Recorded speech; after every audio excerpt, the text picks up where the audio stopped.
Good morning. We are going to wait another minute or two just to allow a couple more folks in, and then we'll get started.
Good morning. We'll just give it one more minute and then we'll get started. Thank you.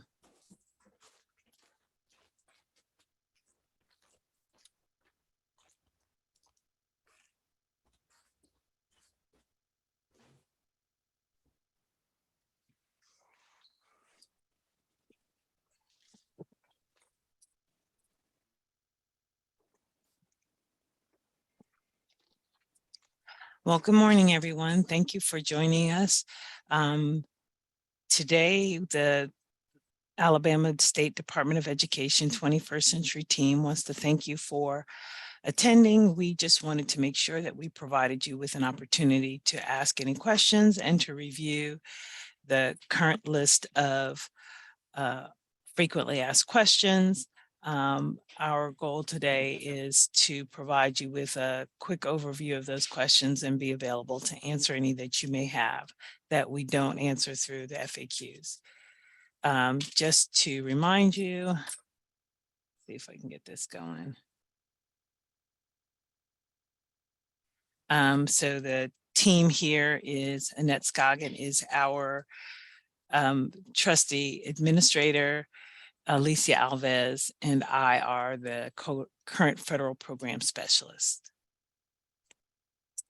So again, we're going to be reviewing, well, first we'll review some important upcoming dates, then the FAQs, and then provide you some opportunity to answer or to ask and answer some questions. Upcoming July 18th, we will have another opportunity for you to call and ask some last minute questions. So the virtual office hours will be from 9 to 10 a.m. on that day. July 22nd will be the last day for applications to be submitted. As you should be aware, they must be submitted in EGAP 2.0 electronically. There are no email and no U.S. Postal Service applications accepted.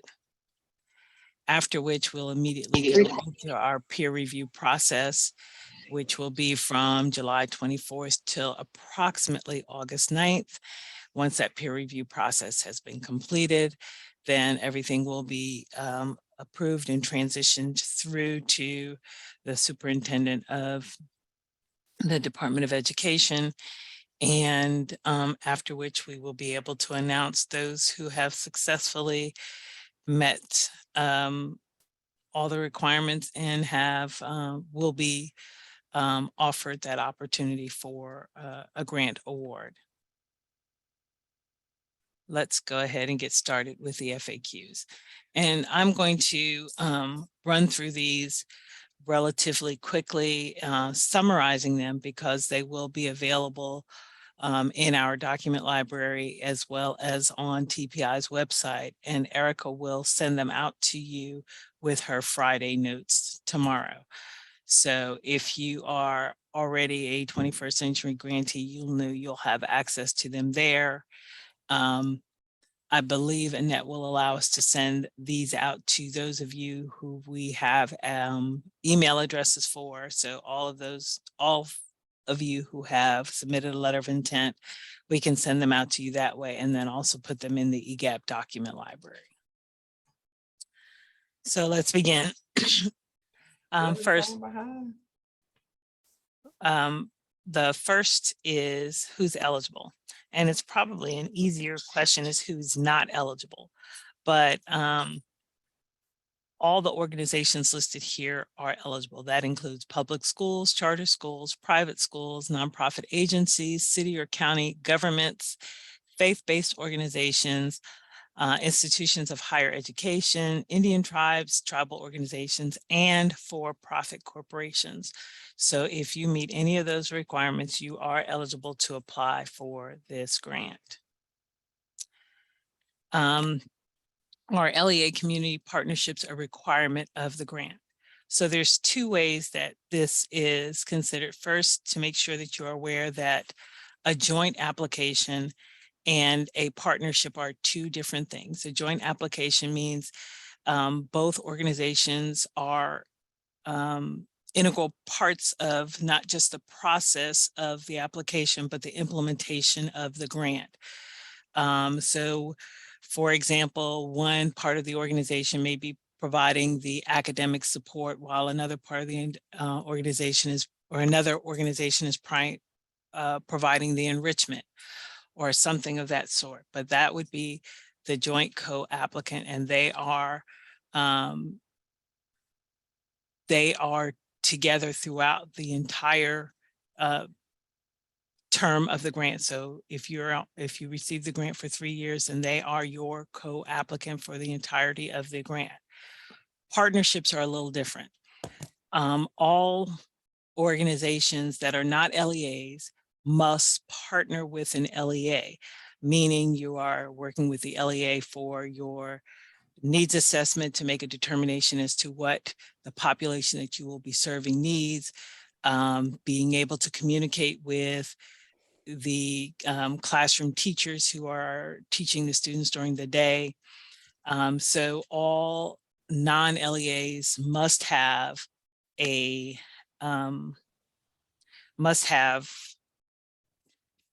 an LEA as a partner. All LEAs are expected to have a community partner. And they do have, though, if there is not one within the physical distance from the LEA, then they can acknowledge that, and that would be considered okay if there is no partner in their vicinity. But everyone is expected to partner, and that's what makes our grants most successful. Okay, where can you find the RFA? If you have not already begun the process, the RFA can be found at any of these locations, in the document library of 2.0, on TPI's website, or on the Alabama Achieves website. The related documents are also found in those 3 locations in the document library. Well, excuse me, the fillable PDFs are found in the document library and on TPI's website. They are not on the Alabama Achieves website.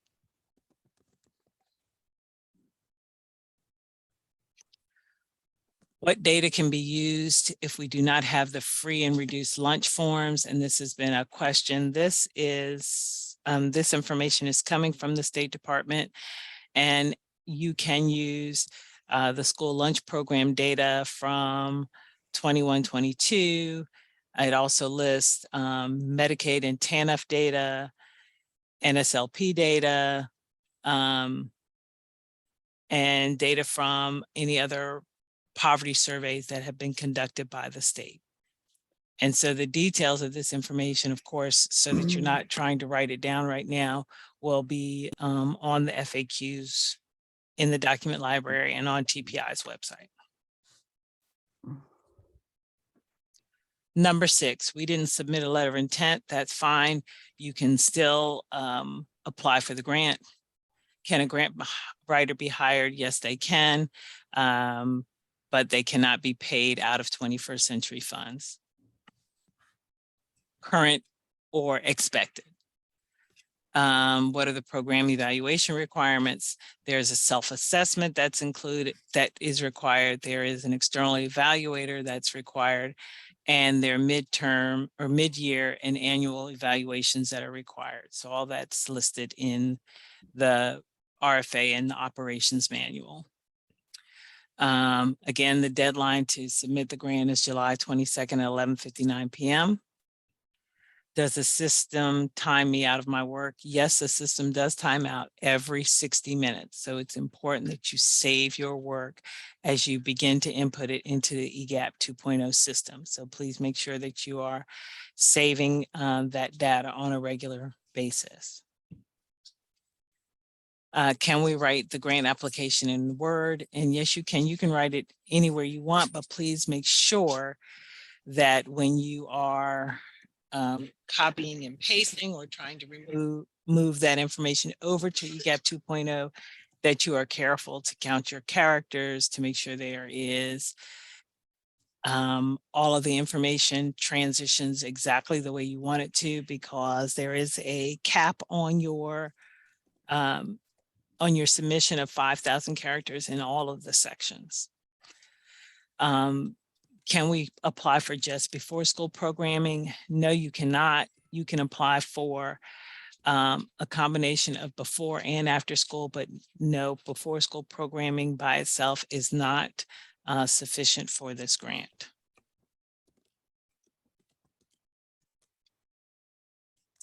What are the roles and responsibilities of a co-applicant? And that is part and parcel of what I've already suggested to you.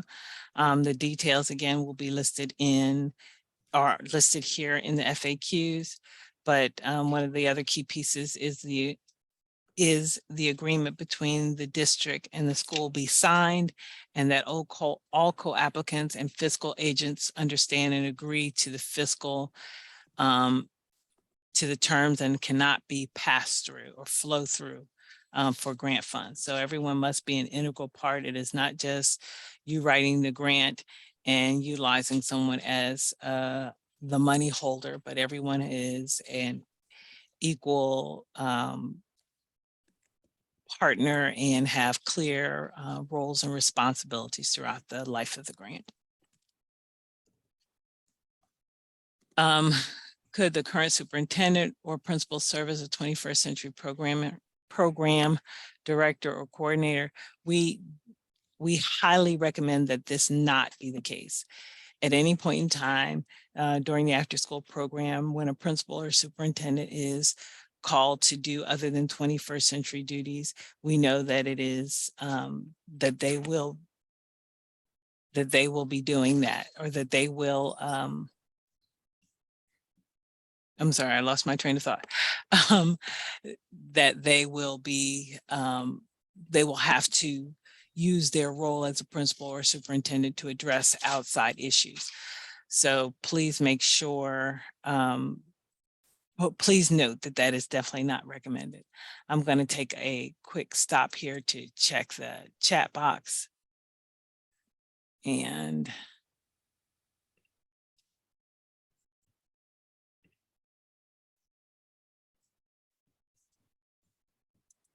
okay, let's see. What is the maximum amount of funding? The maximum amount of funding is $200,000. You can move from, or you can apply for anything from 50,000 to 200,000. It is up to you. The expectation is that the per student allocation is $1,800 per student if you are providing transportation. If you are not providing transportation, then it is approximately $1,500 per student. So that's to say, if you are applying for the grant and you have 100 students, then the expectation is that your grant award should be approximately $150,000. So that is the expected average.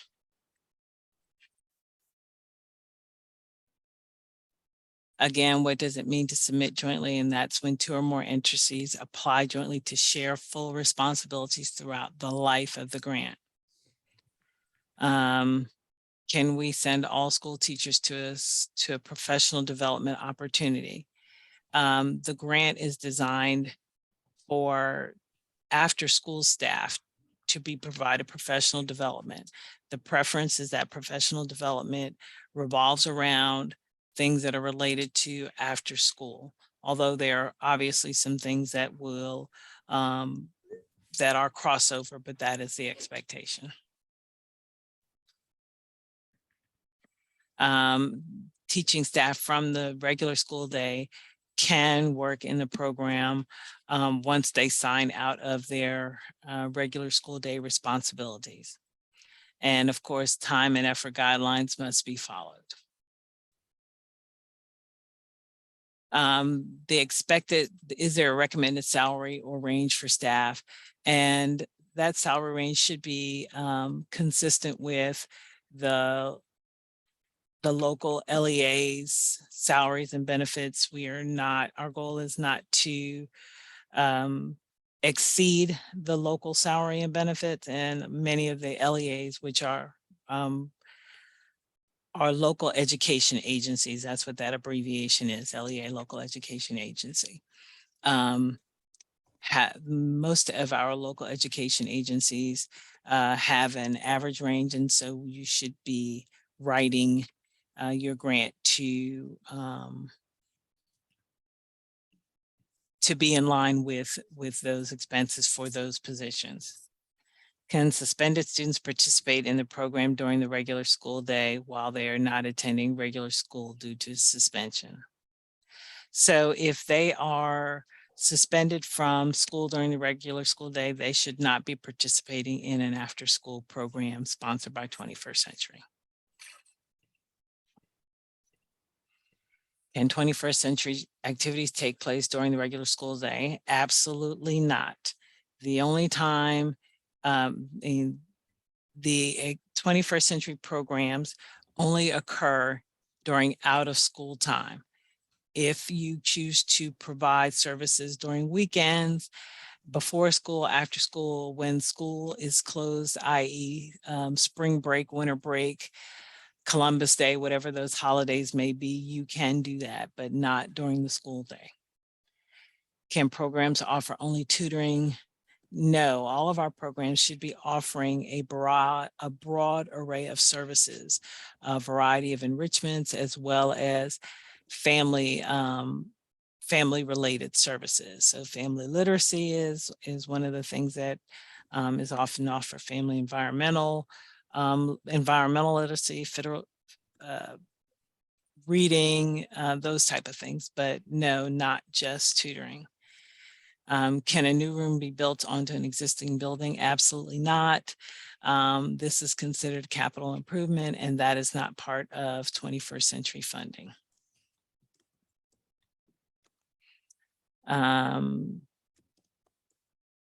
Let's see. And I'll go through a couple more and then we'll go back over. I'll check back over to our chat box. Let's see if I can get this together. Here we go.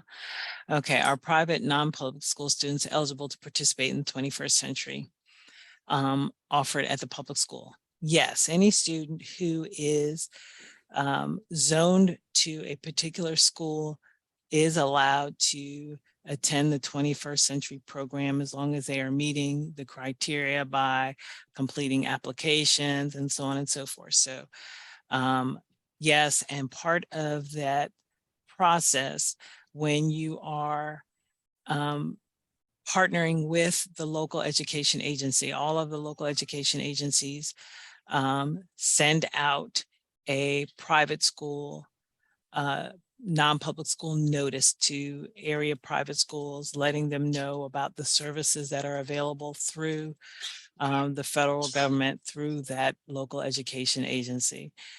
The school system or the LEA then will acknowledge any information or any private schools who are interested in receiving those services. If you are partnering with them, it is incumbent upon you as a non-LEA to make sure that if any of the private schools have acknowledged their interest or have suggested that they are interested in receiving 21st century services, that you are in touch with them and you offer that opportunity to their students.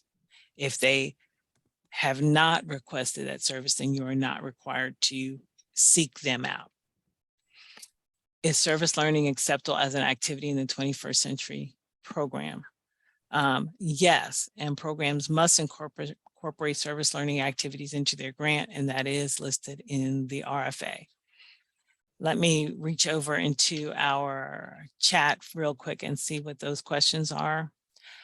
The first one is, how do you incorporate local private schools who opt into to receive services through the 21st century? They've declined services in the past, but would like to receive services for the upcoming school year. Should that be included in the RFA? So the students who are coming to your program, as long as they are meeting those requirements, for example, if you are serving students who are kindergarten through 5th grade, and the students in the private school environment are kindergarten through 5th grade, whatever process and procedures you have for signing up students at your regular LEA or at your regular CBO or other program, those same opportunities should be provided for private school students. So if John Doe Academy says that they are interested in their students having an opportunity to attend, then you're sending those applications over to the school, and the school has to get those applications, or the parents have to get those applications back to your facility or site in whatever method and manner that you have stated. So it is the same as the students who are attending the school that you're serving. Is information required in the plan relationship section in EGAP? Is information required? I'm not sure what you mean by plan relationship in EGAP. If you could provide me some more details about your question, I would appreciate it, Ms. Pickett. If a site offers summer programming from 8 a.m. to 5 p.m. for 5 weeks, could we justify using a calculation higher than $1,800 per student?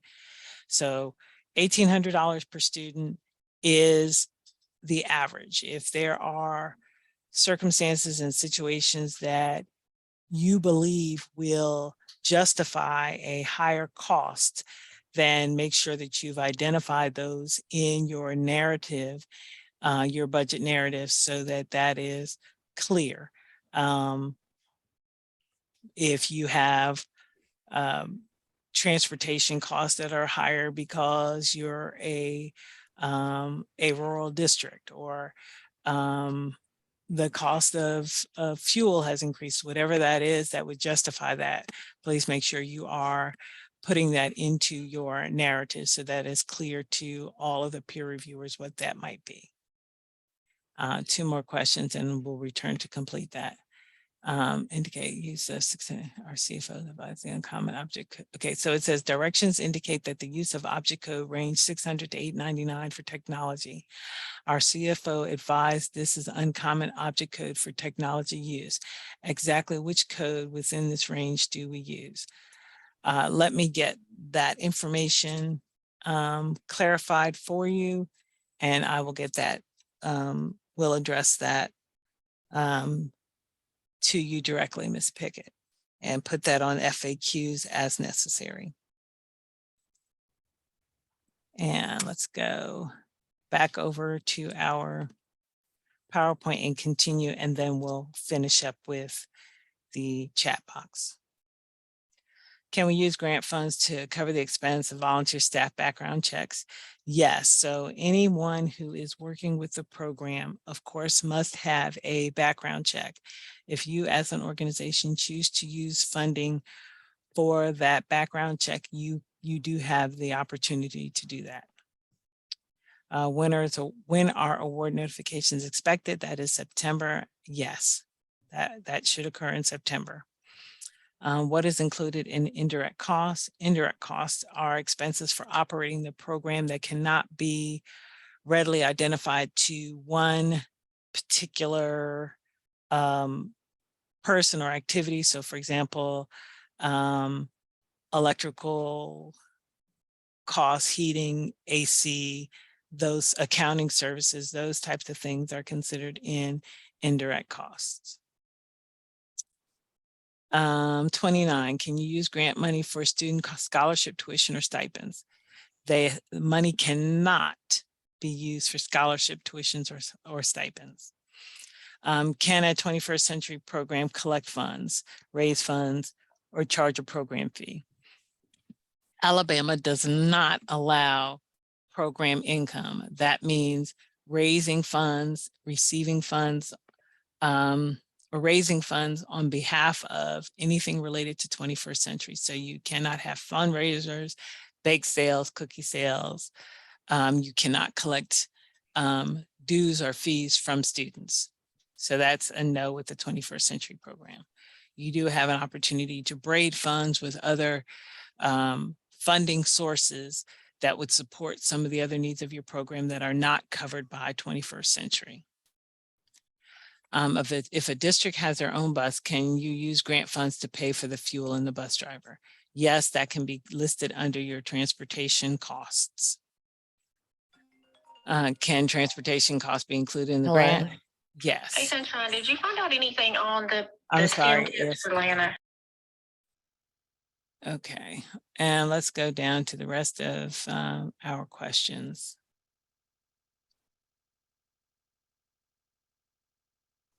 Do we complete the plan relationship sections or just the budget overview, application details, and related documents? Everything in EGAP 2.0 should be completed. So if if there's a section in EGAP 2.0, then all those sections must be completed. Is there anyone who is willing to provide examples of their stakeholder surveys? I know they have to be individualized, but I'm curious to what others have asked community members, students, parents, teachers, and teachers in theirs. So Renee Jones is asking if anyone has a stakeholder survey. You may also want to Google that. You can probably find some stakeholder surveys on the internet that may help you develop one that you can tailor to your particular community. And so that's that was one of the other questions. And there's a section after, let's see, wait a minute. And Renee has placed her email in the chat, rjones@Tuscaloosa One Place. So if you do have some information for her with regard to stakeholder survey, she would appreciate you sending that over. Let me see, there was one more.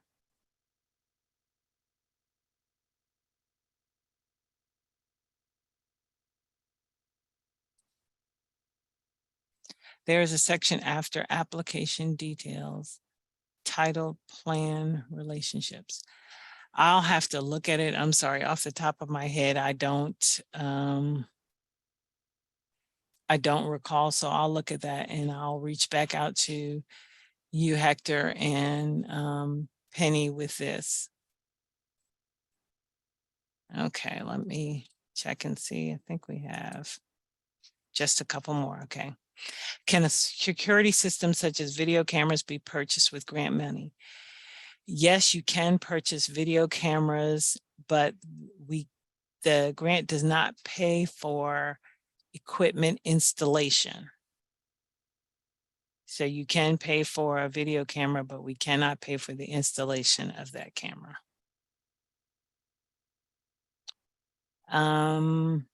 Two more. Can you budget CPR training and background checks under the professional development categories? Yes, you can. We can pay for the background checks. We can pay for professional development, and it can be listed under professional development. If awarded, will we receive funds for 5 years? The renewability option is after 3 years. So you will receive funds for 3 years and have an opportunity to renew based off of your program experience during those 3 years. So if your risk assessments are in place, if your annual evaluations and all those things are in place, then you would be offered renewability. It is on a case-by-case basis, as long as 21st century funds are available. Okay, so there are a couple more questions in the chat, and let me see what those are. And then if you want to unmute yourself, we can do that.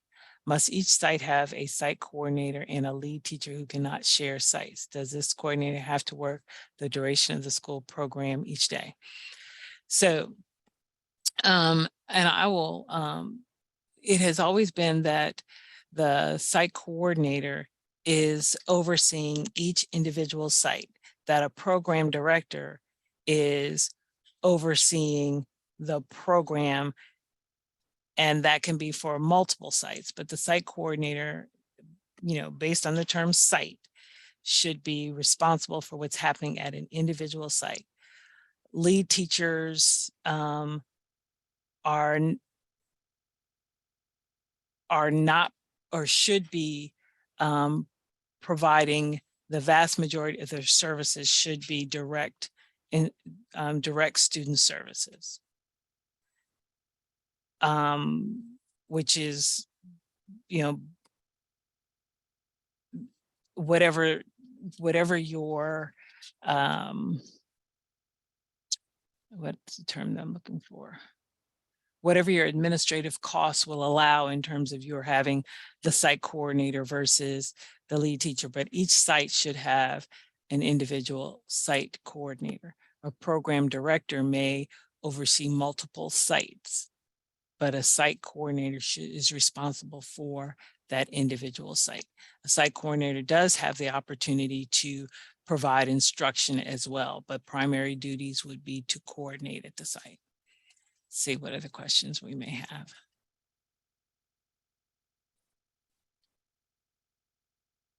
If we open a plan relationship, that we will not be starting the draft for title.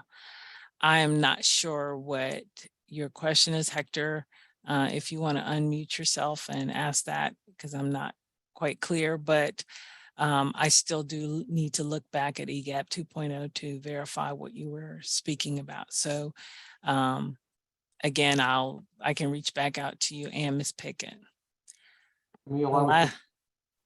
Go ahead. I was looking at the plan relationship, and when you open it up, it asks you if you want to start the draft for the school plan. And then if you go back over to the planning side, the school plan is there.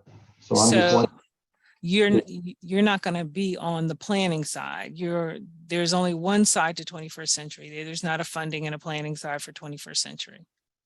But if we click on that planning, if we click on that plan relationship, it reads, you know, school plan. And I'm just wondering if that might carry over to the planning side. Let me take a look at that, and I can get back with you on that, because I'm definitely not familiar with that. That's not, I don't think that's the intent, but I'll look at that for you. Okay, I have another question. Are we required to have a site coordinator each site from opening to close and in the academic and summer program? This goes under admin cap, correct? So the site coordinator should be on site, yes, at all times. But again, if they are providing both administrative services as well as direct services, then time and effort would be in place. But so that when you are putting in their payroll services, 75% of their time is providing admin services and 25% of their time is providing direct services, then you can do it that way. But yes, they are subject to the administrative cap.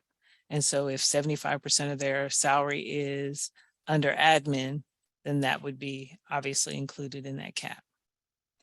Okay, should I service private school students at my site, or can services be provided at their school that will be funded by 21st Century? That is strictly up to you. I would imagine that services should be provided at your site. Providing services at an alternate site or an additional site increases your current expenses. And so it would be up to your coordination with the private school to ensure that they have a means to bring the students to you. But if the services are provided at that site, it's no different than a CBO providing services at their site, and whoever their partners are, whether it's the local education agency or another agency that brings the students to that school or to your site. But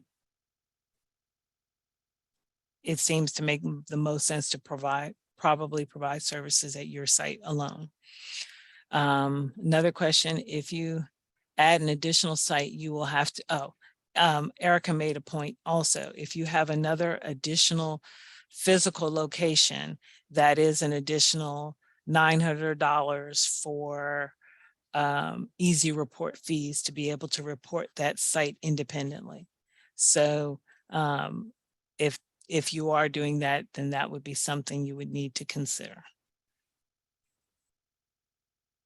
Are there any other questions? You can either put them in the chat or you can unmute yourself and ask them. Can direct services for coordinators include time prior to program activities, including slack time supervision? Yes. So at any point in time, if someone is providing direct services, they can be paid under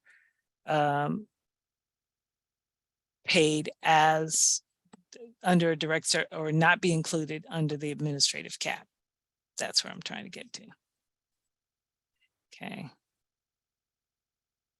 Any other questions?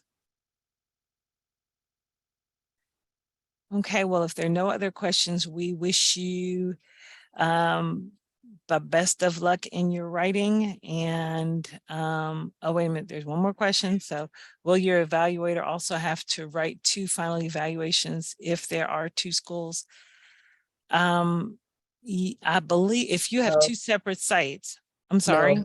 No? Okay. It's Okay, final great. report is per grant. Okay, per grant. Thank you. Thank you, Erica. So that clears that up. Any other final questions? Okay, well, if there are no other questions, please feel free to email us at the 21st Century CCL. Let me get to that so you can see it. I think Lisa, who asked that question that Erica has clarified, wants you to repeat the answer to that again. So if you have 2 sites or 2 schools, the final evaluation provided by your evaluator. Well, wait a minute. Are we talking about 2 schools or 2 sites? And Erica, if you could respond. So even if it's 2 schools, so in the past, Bread had multiple schools on one grant. You do a final report for the grant. So regardless if it's 2 schools and you service them at 2 different sites, it's one grant. And so it's one final report. Your evaluator will just have to do double work by going to more than one site. And I do realize a lot of the evaluators have an issue with that. Oh. So, but if they're close, it shouldn't be that big of an issue. Your cap is your Okay. cap. I'm sorry, I wasn't. So Lisa, I get what you're saying because so many of your grants serve 2 schools. And so, yeah, now I see what you were saying. I apologize. Yes. So if it is one grant serving 2 schools, then there only needs to be one final evaluation. If there is multiple grants in a district, all of the grants in that district must have their own evaluation. So for example, with Franklin County, you have 3 grants, but 6 schools, so 6 sites, but that would only be 3 final evaluations. Okay. So, Hey, Camille, yes. I don't know if you can hear me very well, but will you explain that the TPI provides a 21st century website, so there's no confusion on that, please? So,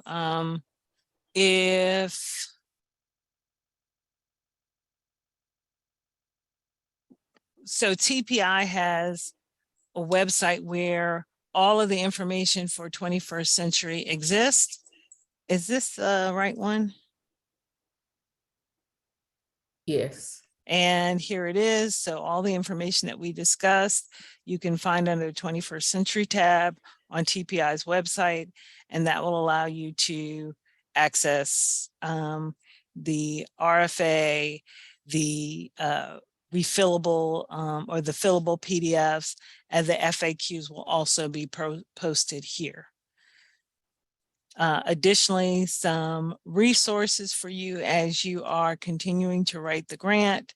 And this PowerPoint will be also uploaded on TPI's website. Thank you so much, Erica. And then finally, if you have any questions regarding this process, you can send us an email, or it's probably over the next couple of weeks. Easiest to send us emails. We'll be back available to you on the 18th of July from 9 a.m. to 10 a.m. again, here with office hours to answer those final questions as you prepare to upload your completed grants.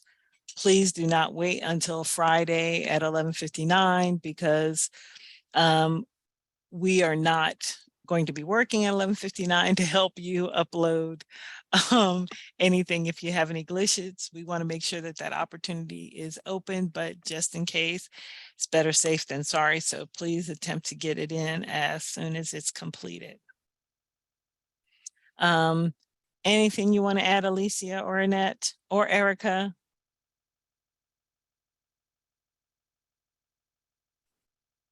No, okay. I'm sorry, I couldn't get unmuted. No, I'm good.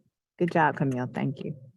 Okay, thank you. So again, thank you all so much for your time. If you all have any questions, please reach out. If you know other folks that are writing and need some additional support, please ask them to reach out and let us know, and we'll be glad to try and assist them through this process. Thank you again, and please have a wonderful rest of the day. Thank you, Camille. Thank you.